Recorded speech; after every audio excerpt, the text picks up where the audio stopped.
The other method is called easier to ask for forgiveness.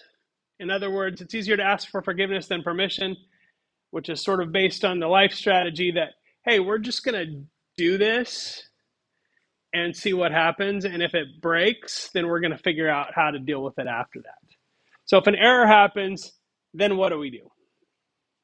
So easier to ask for forgiveness than permission might look like this. And we're introducing a couple of new keywords here, try and accept. And what try and accept does is it sets up a branching structure that is based on errors. So it says it's essentially, while true, we're going to have the user enter a number, okay?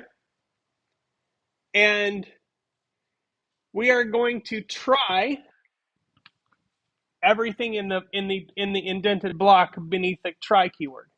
So we're going to say we're going to try to convert that number to an int, and then we'll break. If these work, then they work. If they produce an error, then it will go to the accept branch. It will say, okay, that didn't work. We're going to do this instead. And it'll print that's not a valid number.